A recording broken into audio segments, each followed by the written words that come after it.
Alright, what's up everyone? I'm Justin, and today I'm going to be talking about a new adaptation of the old Brothers Grimm fairy tale Hansel and Gretel. This time around it's called Gretel and Hansel.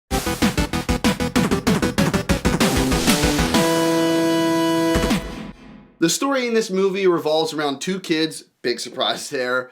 Things have kind of gone south at their home, so it's really up to them to kind of make their own way in the world. They're going out, going through the forest, trying to hunt for food, maybe try to find work, just a way to survive and move on with life, really. As they keep searching, it's no surprise to find out that they find something in the forest much more evil than they anticipated. So to start this discussion off and give you my thoughts, this movie stars Sophia Lillis, the girl who played Beverly from It Chapters 1 and 2. Her portrayal of Gretel was good enough. It wasn't a standout performance or anything like that, but it's really neat to see her be a strong girl because we got more of a fragile, abused girl earlier on with the It movie, and then she became that strong woman at the end. In this movie, she's a very strong girl. She doesn't take shit from anyone, and she's more or less a leader. She's totally in charge, and she always keeps her brother Hansel by her side. Like I said, she does a passable performance, but she was definitely a better actress in the It Chapter 1 film. Her brother Hansel, I'm not familiar with that actor. He's a young little kid, so he's probably not been in much before. It's weird because he has a bit of an accent in this movie. I don't know what kind of accent it is, but Sophia Lillis doesn't have any accent whatsoever, so I wonder who dropped the ball there. I don't know if that was a mistake or an intentional. Who knows? The tone was pretty haunting in this movie. I totally dig it because it definitely utilized more visual horror like some other films like Hereditary and Midsommar have done.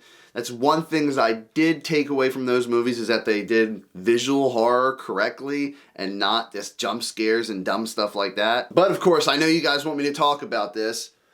While these kids are wandering in the woods, just like the fairy tale and all the other iterations of this book you guys know, they do eventually encounter a witch. Like I said, this is definitely a more darker approach. When they go to the witch's house, the walls aren't made with candy or gingerbread or anything like that. It's just this creepy black house in the middle of the forest. Alice Krige plays the witch, and she does a really good job. She was the best actress in this movie for me. She's super mysterious. She's got these creepy, subtle mannerisms, like she just might be giving food to the kids, and then she's just like subtly putting her hand on Hansel's head while she's talking to Gretel. And that's the best kind of creepy, honestly, because you don't know what these characters are going to do next. It leaves room for everything to be unpredictable. There's definitely some cool hooks in this film involving the whole witch aspect that'll leave you guys up to find that out. I don't have too much more to say about this movie. It's a very short film.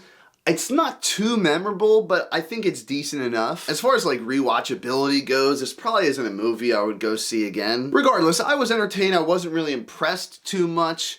The practical effects for a lot of the horror aspects were cool. Sophia Lillis did a decent enough job.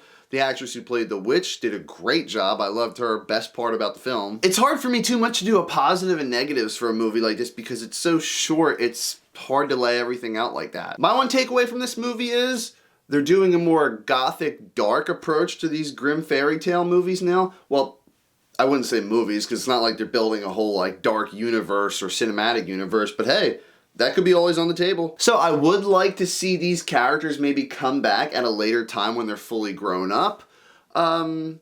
As far as the director goes, I know this guy really hasn't directed too much before, not anything noteworthy either. I know the director was floating around ideas for what he would do with the Friday the 13th franchise, and I could see him doing a movie like that, and I would enjoy the hell out of it. In the end, this movie was entertaining enough. I wouldn't go rushing to see it in theaters or anything like that, but for right now, there's not really too much out there in theaters. For me, Gretel and Hansel gets a 6.5 out of 10.